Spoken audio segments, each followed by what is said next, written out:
Assalamualaikum warahmatullahi wabarakatuh. Kami dari kelompok 7 akan mempresentasikan materi tentang investasi. Jadi, apa sih investasi itu? Investasi adalah kegiatan menanamkan modal yang bertujuan untuk memperoleh keuntungan di masa depan. Secara sederhana, investasi itu dapat diartikan sebagai pengeluaran atau penggunaan waktu, uang, atau tenaga untuk mendapatkan keuntungan di masa depan. Tujuan dari investasi adalah yang pertama meningkatkan kekayaan. Ini adalah sebuah tujuan umum dari investasi. Dengan berinvestasi, dapat menumbuhkan uang dan mencapai tujuan keuangan seperti membeli rumah, pensiun, atau membiayai pendidikan anak. Lalu yang kedua ada melindungi nilai uang. Melindungi nilai uang, investasi dapat menggerus nilai uang dari waktu ke waktu. Nah, dengan berinvestasi dapat melindungi nilai uang dan memastikan bahwa memiliki daya beli yang sama di masa depan. Lalu yang ketiga ada mendapatkan penghasilan yang pasif. Beberapa jenis investasi seperti deposito dan obligasi dapat memberikan penghasilan pasif yang dapat digunakan untuk membiayai gaya hidup. Kemudian ada jenis-jenis investasi. Yang pertama adalah deposito. Deposito adalah produk simpanan di bank yang menawarkan tingkat bunga yang lebih tinggi daripada tabungan biasa. Lalu yang kedua ada obligasi. Obligasi adalah surat berharga yang diterbitkan oleh pemerintah atau perusahaan untuk meminjam uang dari investor. Yang ketiga ada saham, yaitu bukti kepemilikan dalam suatu perusahaan.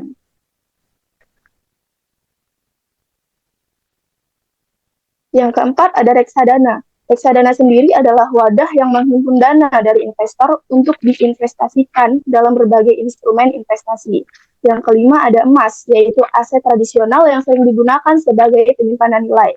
Dan yang terakhir ada properti, seperti tanah dan bangunan yang dapat menjadi investasi yang menguntungkan dalam jangka yang panjang. Investasi sendiri memiliki berbagai manfaat, diantaranya adalah yang pertama meningkatkan kekayaan. Investasi dapat membantu menumbuhkan uang dan mencapai tujuan keuangan. Lalu yang kedua, dapat melindungi nilai uang.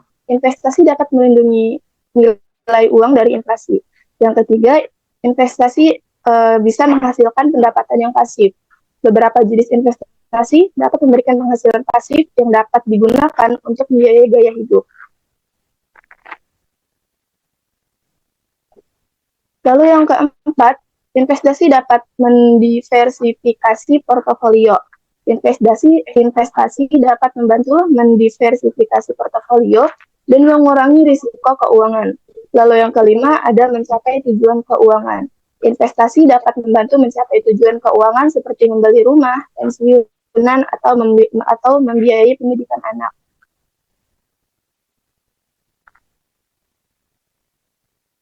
Di samping itu, investasi juga memiliki kerugian. Kerugian dari investasi diantaranya adalah risiko. Semua jenis investasi memiliki risiko. Nilai investasi dapat turun dan memungkinkan untuk kehilangan uang. Lalu yang kedua adalah inflasi. Inflasi dapat menggerus nilai keuntungan dari investasi. Yang ketiga ada biaya. Biaya yang terkait dengan investasi seperti biaya broker, biaya manajemen, dan biaya pajak. Lalu yang keempat ada likuiditas. Likuiditas itu dapat mempengaruhi jenis investasi seperti properti yang tidak liquid dan sulit untuk dijual dengan cepat. Lalu yang kelima ada fluktuasi pasar. Nilai investasi dapat berfluktuasi berdasarkan kondisi pasar.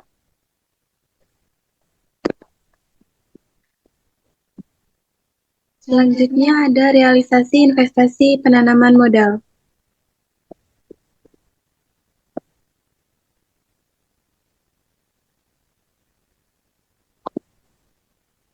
Yang pertama, realisasi investasi penanaman modal dalam negeri menurut sektor ekonomi, yaitu ada 23 sektor tahun 2023.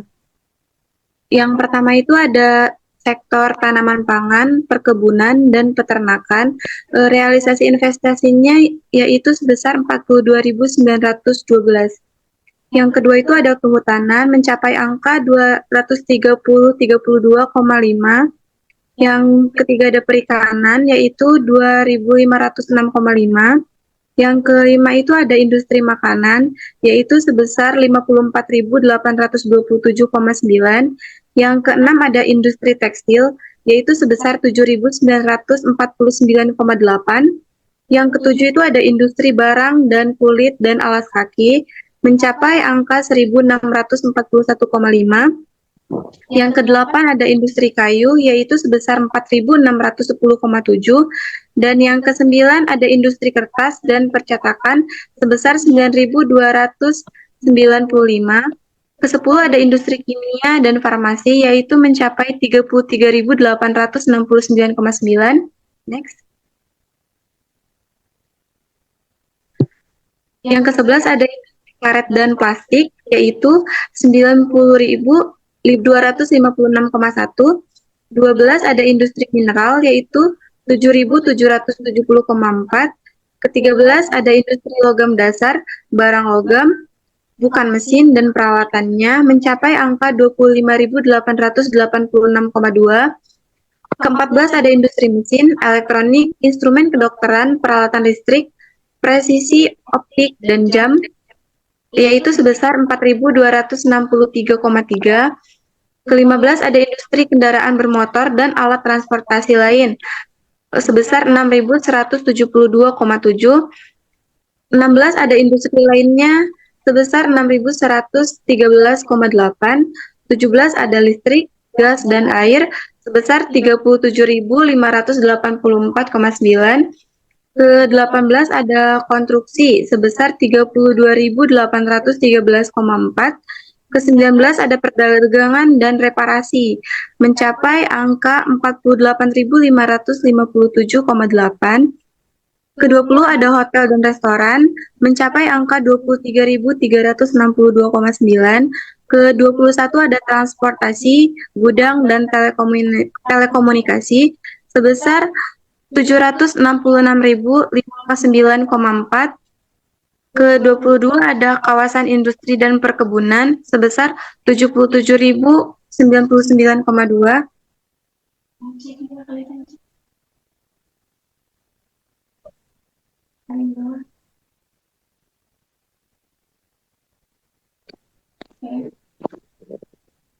Dan totalnya mencapai 674.923,4. Next. Yang B ada realisasi investasi penanaman modal luar negeri menurut provinsi.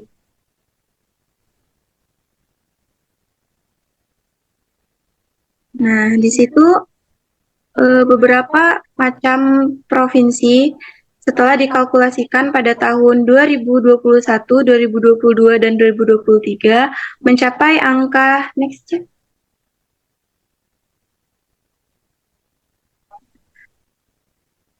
Nah, pada tahun 2021, investasi mencapai jumlah 31.093,1 dan pada tahun 2022 mencapai angka 45.605 dan pada tahun 2023 mencapai angka 50.267,5. Baik. Materi selanjutnya yaitu investasi tetap bisnis. Model investasi tetap bisnis standar disebut model investasi neoklasik.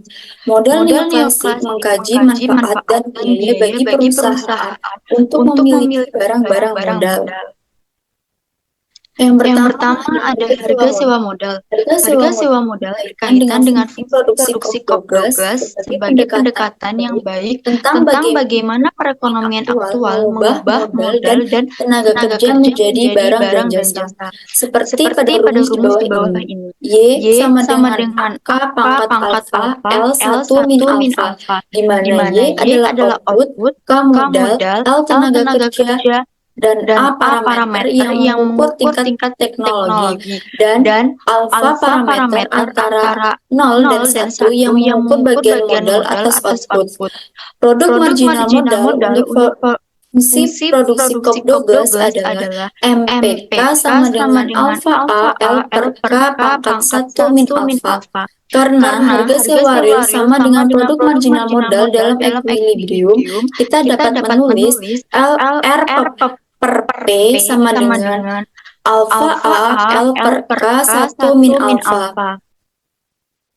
Yang kedua, biaya modal. Biaya modal bergantung pada harga modal, tingkat bunga, tingkat di mana harga modal berubah, dan tingkat penyusunan. Seperti pada rumus di bawah ini, biaya modal sama dengan I PK per delta PK plus delta PK sama dengan PK I min delta PK per PK plus delta. Yang ketiga ada determinan investasi. Keputusan perusahaan yang terkait dengan persediaan modalnya, yaitu apakah melakukan penambahan atau membiarkannya mengalami penyusutan, bergantung pada apakah memiliki dan menyewakan mode menguntungkan atau tidak perubahan dalam persediaan modal yang disebut investasi neto atau net investment. Seperti pada rumus di bawah ini, R per P dan menanggung biaya real PK per P R plus delta. Laba real per unit modal adalah tingkat laba penerimaan dikurang biaya. Karena harga sewa real dalam equilibrium sama dengan produk marginal modalnya, kita bisa menulis tingkat laba sebagai berikut. Tingkat laba sama dengan MPK dikurang PK per P I plus delta. Selanjutnya ada investasi persediaan. Salah satu kegunaan persediaan adalah meratakan tingkat produksi sepanjang waktu. Ketika penjualan tinggi, perusahaan memproduksi lebih sedikit dari yang dijual dan menjual. Persediaannya, motif ini disebut pemerataan produksi atau production shunting.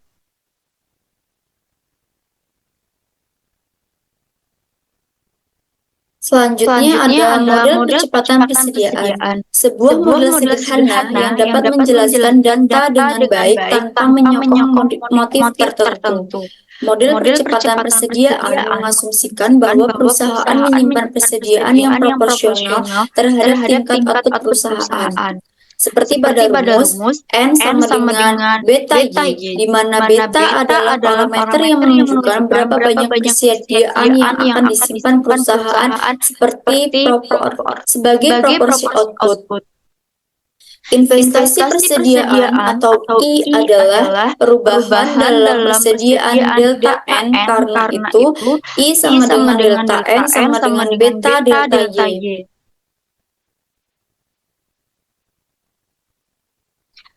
Baik, dari materi yang sudah disampaikan dapat disimpulkan bahwa berdasarkan pembahasan yang telah dilakukan dalam paper ini dapat disimpulkan bahwa investasi merupakan kegiatan yang penting bagi setiap individu untuk mencapai stabilitas keuangan dan tujuan finansial di masa depan.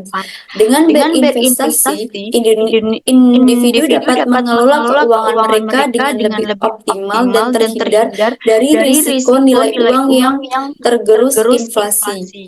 Terdapat berbagai jenis instrumen investasi yang tersedia, masing-masing dengan karakteristik, tingkat keuntungan, dan risiko sendirinya.